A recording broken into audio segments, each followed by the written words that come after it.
Well, YouTube, we haven't done this in a while. It's hot takes for Overwatch. I need you guys to drop some new fresh hot takes, and if you can remember, maybe come back right after a patch for some fresh hot takes. Since I don't do them that often, sometimes when we go through the old prompts, they're a little bit outdated already. So maybe after season 3 begins and I don't do another hot takes in between, if you can remember, drop a new fresh one, especially regarding like recent balance or recent things that Overwatch has done. But we did our best here to congregate some old comments along with going on socials on Reddit and Twitter and some other places to get some takes and respond to them. So the first one we have here is, I don't know how spicy this take is, but I think Juno is absolutely broken as a support, especially with her new role perk. So she's a survivor is what Camel 9715 means. She is literally always healing something, be it herself while she goes in DPSs or heals her team. All of her abilities aren't necessarily busted, but they are pretty much always guaranteed to get value. Her rockets hit guaranteed without cover. Like, I don't know if they feel like they should be able to be juked,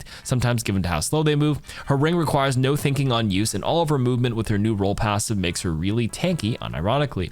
Like I said, I don't think she's busted, but I think she's just a little overtuned, especially in a stronger meta for dive. Every little bit of damage and DPS matter, and both are practically guaranteed for her as long as she breathes. I think when you take a look at Juno, her floor value is really high, as in if you pick her, you can always be doing something. Think about it this way, like Juno heals what, 72 HP if all your bullets hit, right? And Ana heals, I think 75 or even 70.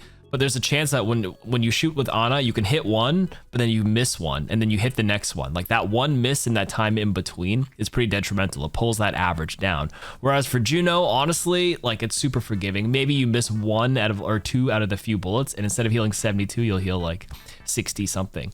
It's really good guaranteed base value. Torpedoes are pretty guaranteed. Yeah, once they lock on, they can kind of go out of cover. Speed ring, there is some nuance to it in using it correctly, like speeding up your brawl to catch somebody at the right time. But yeah, you can kind of, for the most part, set it and forget it, if that's what you mean. Survivor sub roll is a great sub roll simply because you have a lot of survivability by pressing the little glide boost, and you're instantly able to self-regenerate. You're not wrong. Juno was played a lot, even in the OWCS. If KarQ was banned, if I'm not mistaken, they would play Juno Brig quite a bit, because Juno is pretty good hero, pretty solid ultimate, really good overall hero. Honestly, I grade her pretty high, but I don't think she's busted. I love how you said, like, you don't think she's busted. It's at the top you said she's absolutely broken, but at the bottom you don't think she's busted, just a little too overtuned. Kind of interesting how you use all three interchangeably, even though they kind of contradict each other. But I kind of get what you're trying to say.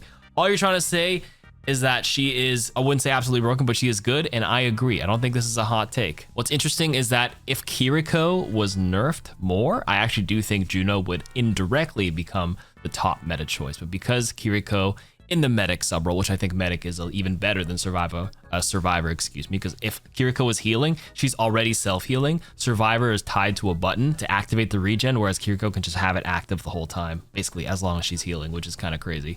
If they nerfed KarQ, then she does become the next one up, in my opinion. So she's pretty close. So in a vacuum, you're right. Next hot take-ish is, once in Stadium, the majority of supports released, specifically Overwatch 2 and beyond, will be insanely broken in terms of healing output. Lifeweaver will be arguably one of the worst ones to deal with on release. I mean, everything in Stadium is a little wonky anyways. You can always buy items around that. Healing does scale with certain weapon power heroes and or ability power depending on the hero. I don't know if it'll be broken. Stadium balance is a little whack anyways, because when everything is kind of wacky and wild, there are going to be certain builds that will like be more powerful than others. It's not necessarily like a one-to-one translation. Just because it feels like healing output's broken in the base game doesn't mean it'll be broken in Stadium. Like I think with Hazard, it was like we didn't think the wall build would suddenly be the OP one after that was said and done early in Stadium. I haven't played Stadium in a while, but I remember that was like taking over that mode for a while. Anyways, I'm just gonna move on from that. The next hot take is, the only rank that can truly be elo hell is Masters, because you have both people who just got out of Diamond and people who just dropped from GM, all in the same ranked games. I think it depends on your parameters of how you define elo hell. Some people say like it just feels like hell when you play in a rank like, let's say, gold, plat, and you have new people who are entering ranked and are like trying to do their placements, and they get scattered around the low metal ranks, especially very early on. That to them is hell. And then if you're a Masters player, you have this situation to deal with where it feels like you get Diamond players versus GM players, and the skill gap between the two are like completely different games. I sometimes fall to Masters depending on the role I'm playing, and I know what you mean. There's gonna be, when I play really late at night, actually, I'm like GM2 right now, I'll get like I'm the highest rank at GM2, and I'll play with like a Masters 3 player or something, or Masters 2. And then it's kind of like a high Masters average lobby where I'm the highest rank. And then the next game I'm the lowest rank at GM2 with like the highest person at Champ 3. And it's like a world of difference. Luckily, I can adapt pretty well. Like I don't mind playing in either lobbies. I'm used to both tempos, believe it or not. But like some people who aren't, it would truly feel like hell. This is pretty valid. I don't disagree with this hot take. Next hot take is, what if we just removed ads for even ADS, aim down sight, for everyone in this game? I feel like the game would be more fun that way. Not everybody even has ADS. I don't know where we're going with this. Like Ashe has it, sure. Emre, but Ana, I mean, a lot of heroes do, don't get me wrong, but a lot of heroes don't at the same time. Imagine if everybody did, like Sombra could aim down sight or something like that to make it a bit easier. I play Deadlock, so like every hero can aim down sight, I believe, where everything kind of just gets zoomed in. I wouldn't be opposed to it, but this one is just the idea of removing ADS for everybody. That won't make sense because some heroes need it while some heroes don't. Next, surely because they reverted Mercy's nerfs, they can revert her buffs because flash heal in base kit is effing dumb. I'm trying not to swear on YouTube. And everyone she pockets effectively has 500 HP. God, I hate this balanced team. So in the recent mid-season patch a few weeks ago, they reverted her movement, her Guardian Angel 10% movement, so you don't have to take a perk for it. So the other minor perk is like range, but the bigger thing is the flash heal, the big chunk of healing. And big burst healing is more game changing and more impactful than like a slight like 5 HP per second on the beam. Like having a meaningful burst heal when it matters is very, very strong. And low key, my hot take actually is I think Mercy's like an A tier hero, especially in ranked, specifically because of that.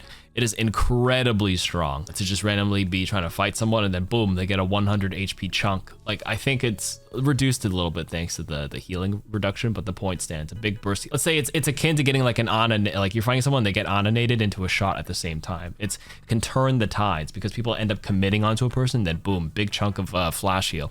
It is strong. It is annoying, but it's not broken, but it is strong. It is very good. It's just another factor you kind of have to like play around when you play against or into a Mercy right now. That being said, it gets more powerful as the game goes on thanks to the perks where she gets extra, what's it called? Extra charges of it, but you just kind of have to like be wary of it. It's kind of like when you fight a Baptiste, he also gets burst. It's kind of like a mini flash heal because they heal like a big chunk if they're less than half health, a big flat amount into like a lamp or something, right? It's a lot.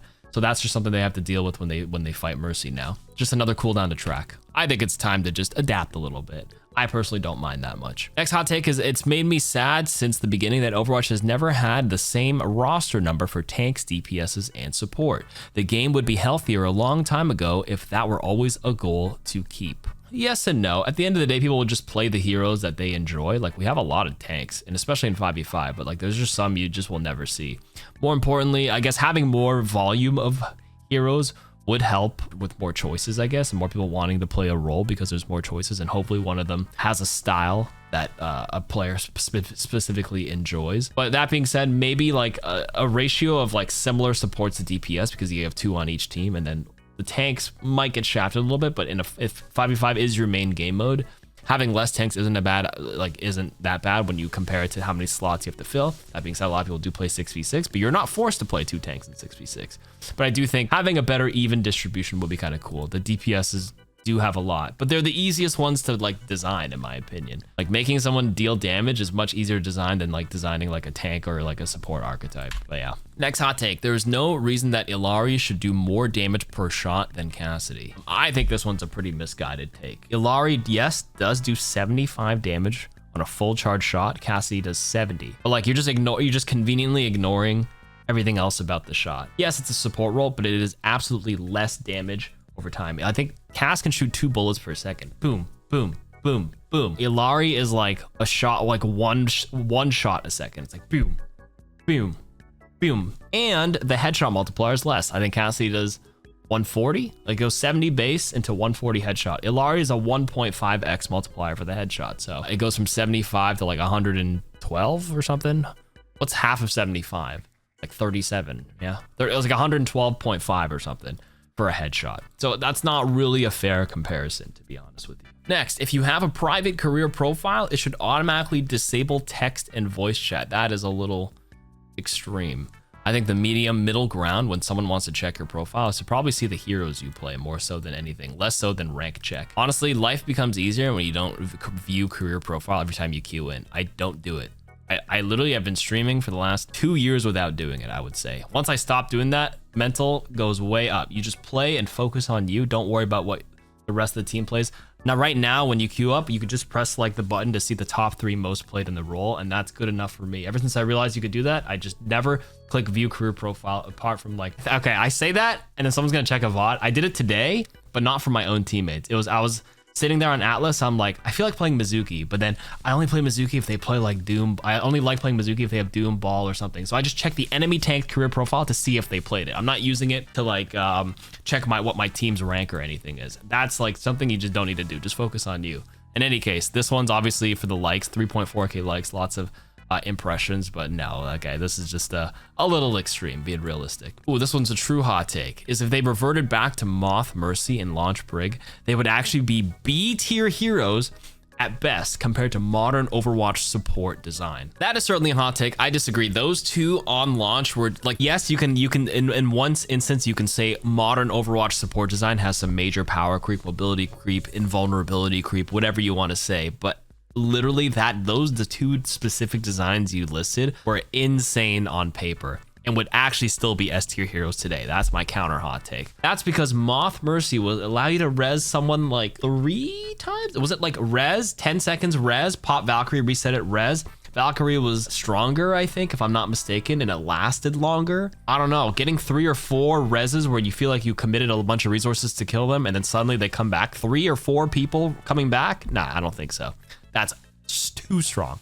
Launch Brig had 400 HP if you popped Rally and the armor was tucked underneath shields, and you would be able to charge your next rally while the first one was going, and you had a stun on command without tying it to the ultimate, because right now, current Brig, you have to be in your ult to get the rally stun, but right now, old Brig was a stun every 6 or 7 seconds for free. Like, yeah, I don't think so. A hot take, this community is so obsessed with skins that they don't care about the lack of actual interactive content and are perfectly fine only getting 3 new heroes for the entire year as long as they keep getting more skins. I like how this is downvoted by 4 points, or -4 points here. It just really depends on the community you interact with. But yes, the Overwatch Reddit really talks about skins a lot. That's why I don't really peruse it too much, because me personally, I don't really like, I'm part of the community that doesn't I just play competitively and I don't really care about skins. Like, they're nice and like sometimes I'll have a bundle here and there, but like I don't lose any sleep over it. That being said, there is a lot of interactive content. I mean, they dropped 5 new heroes, they're adding new systems, map votes, map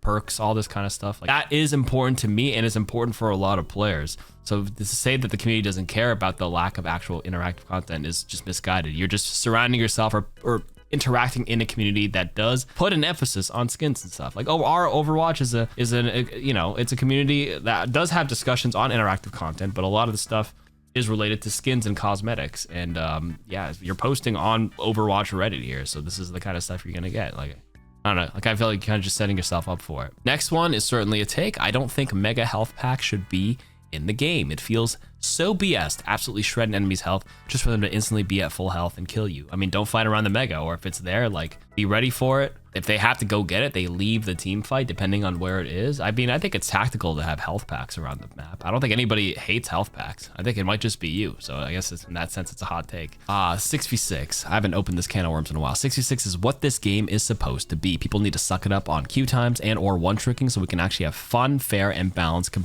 matches. I mean, listen, I like 6v6. I play it a lot too. I actually exclusively played 6v6 2 seasons ago and last season. This season, I'm back on 5v5. I like both, but you say people suck it up on queue times and or one-tricking. Dude, the queue times were absolutely abysmal. I've always said this, when you solve one problem, you open a can of worms for another problem. It's an infinite loop of trying to solve problems to see which one is worse than the other. Queue times were certainly a problem in old Overwatch 1. It was like a non-stop discussion point, and removing one tank did solve it a decent bit. It's still a little bit rough, but it literally removed one and improved queue times by like a couple of minutes on average. Like, I was literally sitting in 20-minute queues in Overwatch 1, 25-minute queues, and I occasionally get them. I think at most now it's like 15 minutes on the server I play on in my rank right now, but like usually under 5 minutes, it's fine. But like Overwatch 1, I would be lucky to be able to get 5 games a stream. at that point. It was honestly pretty bad. That being said, I like 6v6, and you said that's what the game is supposed to be. I think a counter hot take is if the game never opened with 6v6 and always began as 5v5, people would not be having this discussion at all. It's always like if you have something, then take it away. People will always be talking about what they used to have versus never having it at all. It'd be interesting to see what the community would be like if we never ever opened up 6v6 ever. It always started 5v5 2016.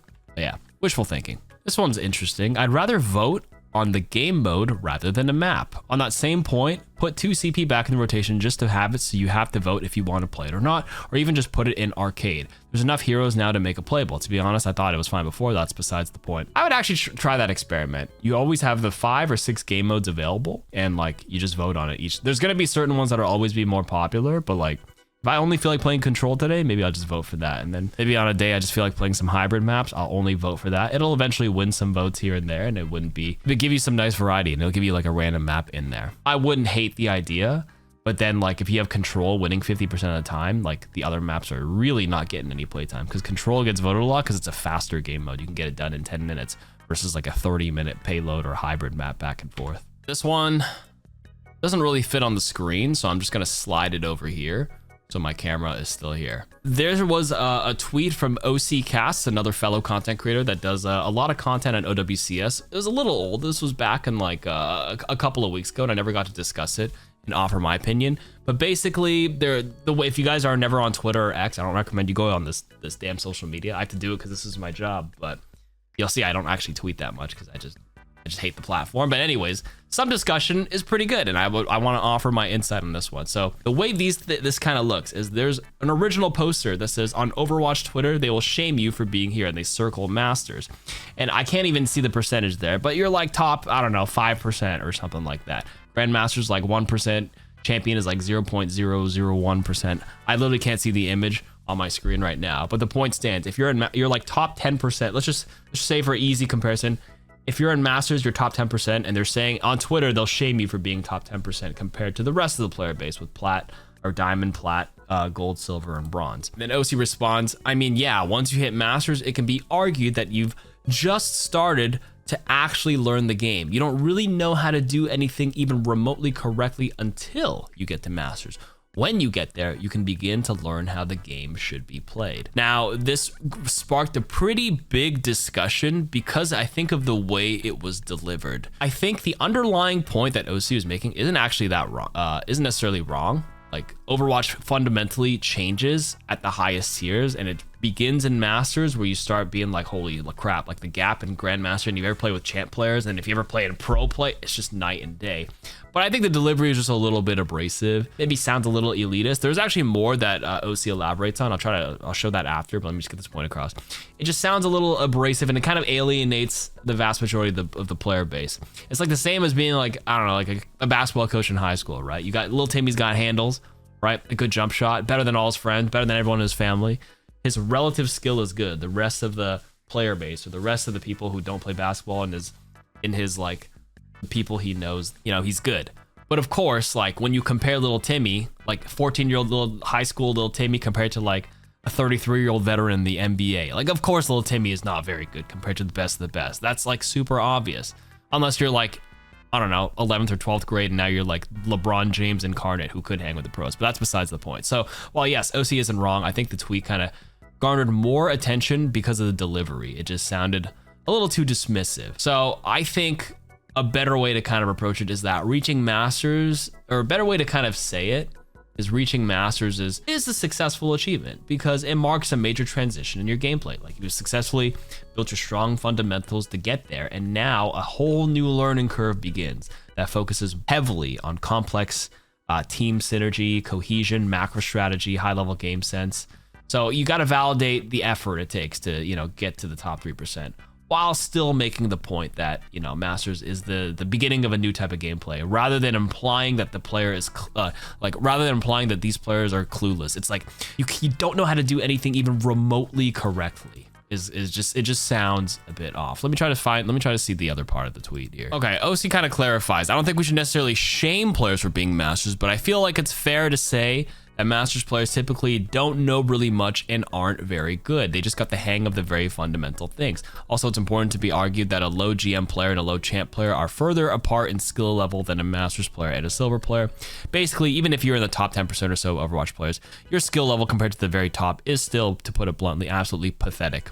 You can be in the top 10% and still be 3x closer in skill level to bronze 5 players and the best in the world. Listen, everything here is like true, but it's just the delivery still kind of, I mean, it's online. I'm sure if it was said in person, it could be said with more tact and grace. It's just the delivery. That's like the thing. And a lot of people were bothered by a delivery, and it's online, social media. So like, I don't disagree with OC, but I probably wouldn't have said it in that capacity. It just sounds like you're just putting people down more so than like, but like OC doesn't have to like, you know, coddle you and be like, you know, good job. Like they're the highest. Remember I mentioned the high school coach analogy. They're the ones who put it blunt to you. Like you hit your jump shot. Wow, good job, little Timmy. You scored 25 points against that other high school team. And the coach comes by and goes like, instead of being like, hey man, you played a great game, blah, blah, blah. They're going to be like, you're still trash compared to the next NBA player. You don't know how to do anything. You don't know how to set screens. You don't know how to do anything. Yeah, you scored 25 points, so what? It's against other 14. You know, there's a time and place for it all. But this is social media. I mean, just getting the point across, sure. And that's the last hot take for this episode. That'll be all. Again, leave some more in the comments. See you guys next time. Bye-bye.